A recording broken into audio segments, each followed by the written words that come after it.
السلام عليكم شباب. هاي الحلقة الثانية من السلسلة مالتنا أساسيات الجرافيك ديزاين، اللي هي راح نبدأ وياكم من المستوى المبتدئ لحد ما نوصلكم المستوى الاحترافي، بحيث يعني نبدأ وياكم خطوة بخطوة. عنوان حلقتنا هي صيغ الصور، بالأحرى هي مو بس صيغ الصور. انت اليوم بكل شي بالحياة عندك input و output. الانبوت علمناكم ذيك الحلقة شلون انت تفتح صورة، شلون يعني شلون تنشئ صورة جديدة، وشلون تفتح صورة موجودة عندك بالكمبيوتر. هسه لازم نعلمك شلون تحفظ الصورة بالطريقة الصحيحة بدون ما تفقد من دقتها وبدون ما تتعذب بهذا الموضوع. أول شي قائمة اللايرز، أنا بالبداية علمتكم عليها بذيك الحلقة. هسه راح أعيد لك فد صورة مبسطة.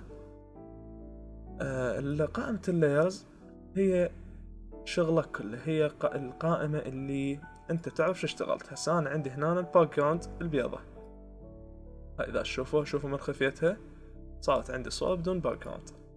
هاي هنا صورة البنية، جيت انا ضفتها البنية والايكون مال فوتوشوب. بعدين اجيت هنا ضفت هنا هاي مال الصيغ وخليتها على البلند مود. هاي ان شاء الله بعدين نشرح لكم اياها على مالتبلاي.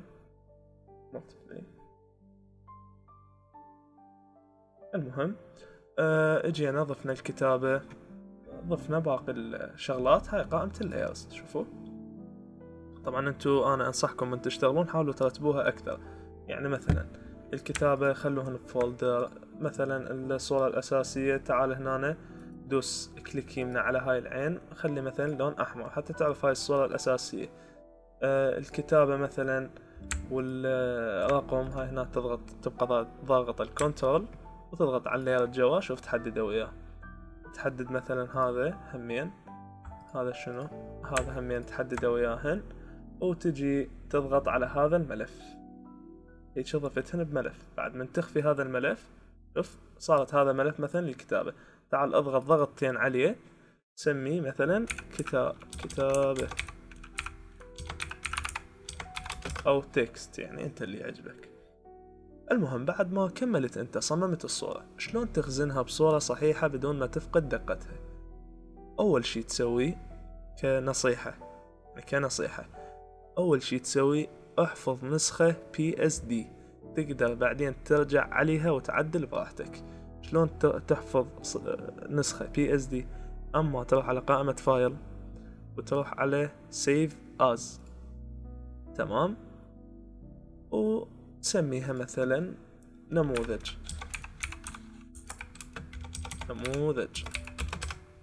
انت هسه خزنت صيغة PSD، تقدر ترجع عليها بعدين وتعدل. بعد ما تخزن ال PSD تجي لقائمة اللايرز، تروح على الباك جراوند، تضغط كليك يمنى، تسوي فلاتن ايمج. جمعت كل شي، جمعت اللايرات مالتك كلها، جمعتها بلاير واحد باك جراوند. شوف هسه افتح القفل من عنده واخفي، يختفي كل شي. مثل ما علمتكم تضغط كنترول زد، بعد كنترول زد، بعد كنترول زد، ترجع بكل كنترول زد ترجع خطوة لورا. هسه احنا رجعنا انه جمعنا اللايرات. اذا نضغط كنترول زد رجعنا نفتح اللايرات. اني قلت لكم بالبداية تجمع اللايرات، تسوي فلاتن ايمج، تمام. تروح على قائمة فايل، متفقين لهنا. تروح على كلمة انا بصراحة استخدم الاختصارات يعني دائما، بس هي سيف ويب هيجي، اي اكسبورت. تروح على اكسبورت وتجي سيف فور ويب مو ويب، هي بالبي مو بالبي. شوف اعطيكم انا معلومات حتى بالانجليزي. فتحت لك هاي القائمة، تمام. تعال لي هنا سويها JPEG، JPEG، وتعال لي على الكواليتي قولة هنا 100. تعال لي على هذا، خلي على آخر وحدة الفول مالتها ودوس سيف. بعد ما دست سيف اختار الاسم اللي تريده ودوس سيف. انخزنت عندك هيك الصورة بدقة عالية. هسه نجي للاختصار مالتهن. من تريد تخزن PSD، خلينا نفتح الليرات. من تريد تخزن PSD دوس كنترول شيفت اس، كنترول شيفت اس واخزن. هنا أنا اختار الصيغة PSD، تأكد منها PSD واخزن. تريد تخزن عن طريق يعني تخزن الصورة JPEG، وحد الليرات سويها الفلاتن ودوس كنترول والت وشيفت واس. وتعال هنا مثل ما قلت لك تختار الصيغة من هنا وفول فولها وبالعافية عليك. هسه عندنا صيغ ثانية انت لازم تعرفها. بعد ما مثلا وحدت اللاير تجي تريد تخزن مثلا هاي كPDF، دوس كنترول شيفت اس او روح من فايل على سيف از. تمام.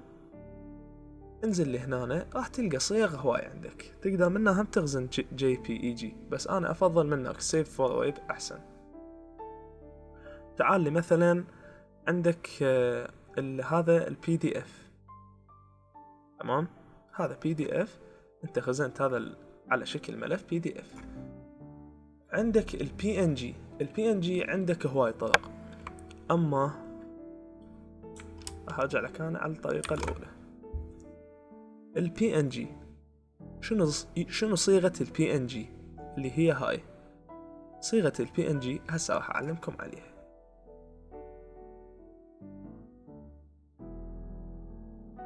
انا اليوم اجيت من الريكتانجل، اختار دست كليك يمنه، جيت اختارت هاي الكوستم شيب ومثلا هاي البزونة الحلوة، اختار لون اسود او مثلا احمر.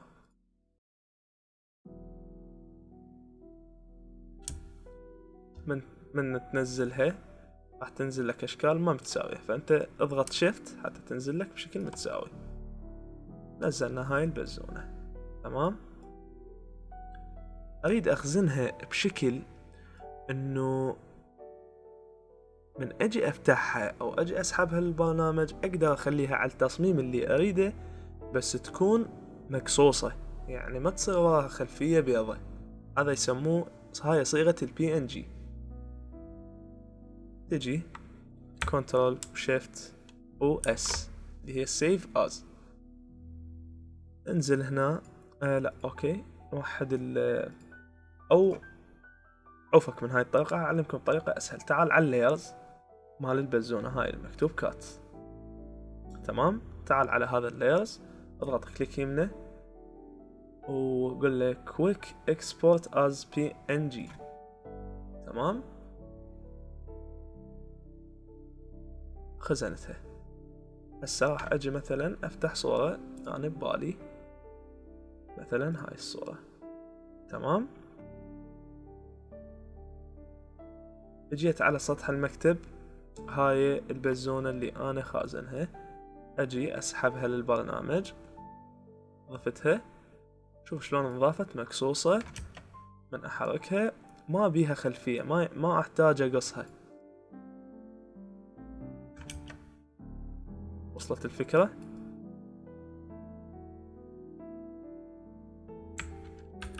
كنترول زد كنترول زد كنترول زد كنترول زد كنترول زد الى ان انت توصل لنتيجة مرضية اذا شوف نفسك لو وصلتها. هسه راح نسوي لكم في التطبيق على صورة عالطاير، تصميم بسيط.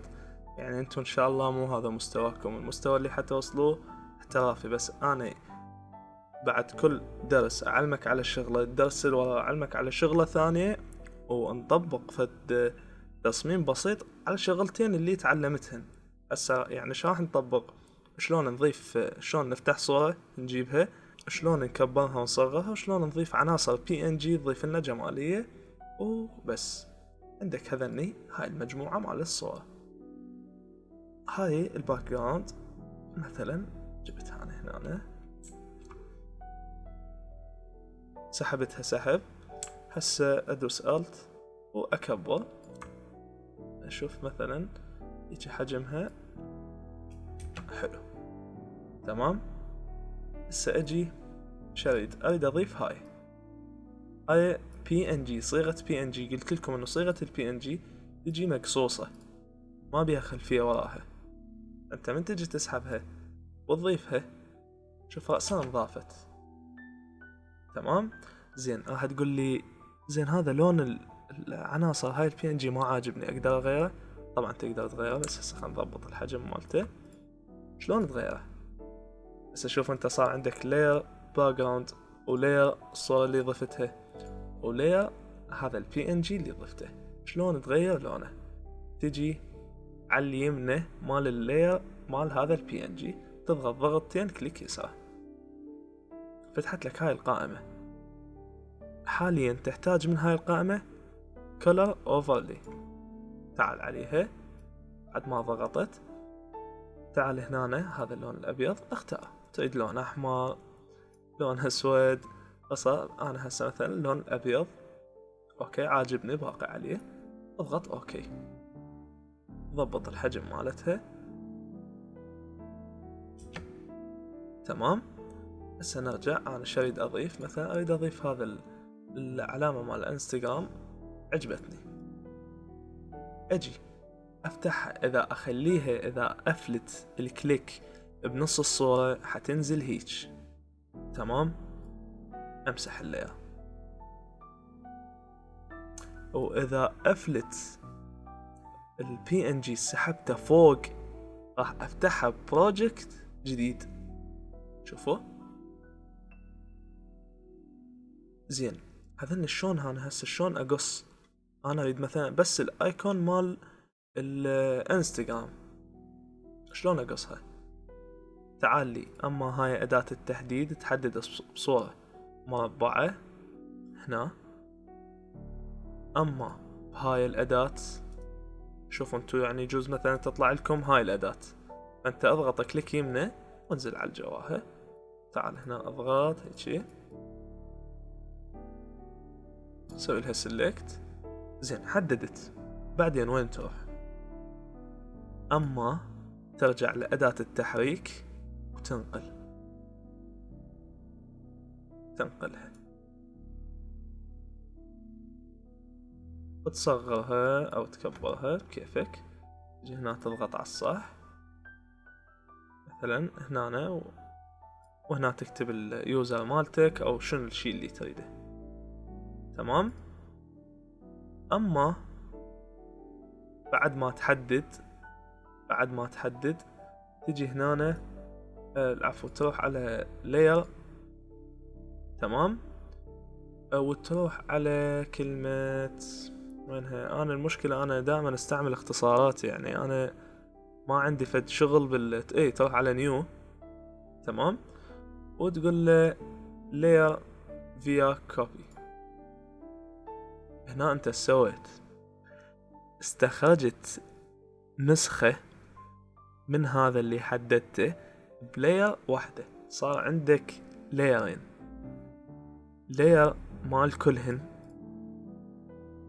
شوف هسه حتى اذا هذا تخفي هذا ما يروح الاصلي، لاير مال كلهن.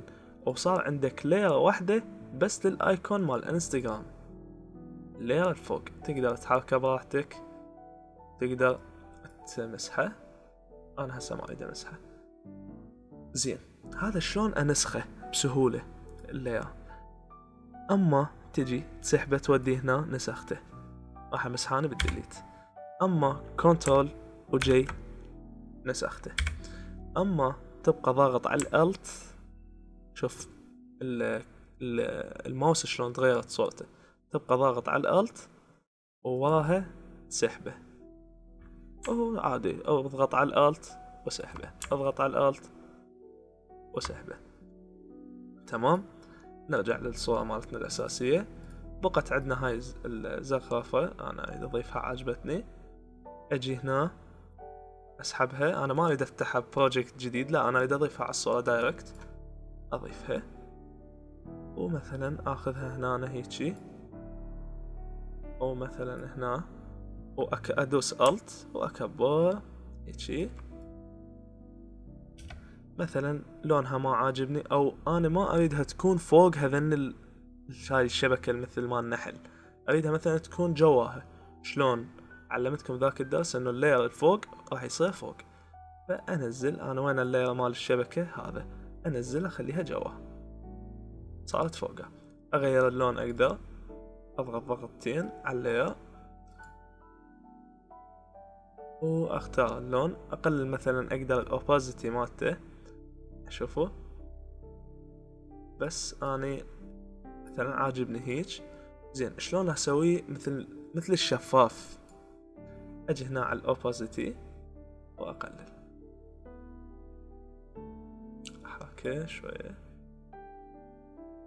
قلل الاوبازيتي بعد.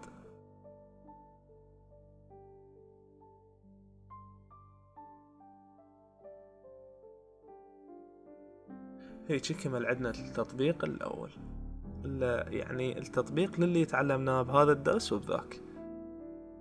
اكتبوا لنا بالتعليقات شنو الشغلات اللي تريدوها والتطبيقات اللي تريدوها يعني الادوات او التصاميم اللي تحبون تطلعون بيها، حتى نعرف شلون نركز الدروس ونكثفها بالمجال اللي تريدوه. بس انا ان شاء الله راح اوصل وياكم من المستوى اللي ما تعرفون شيء عن البرنامج الى مستوى احترافي جدا. وسلامتكم.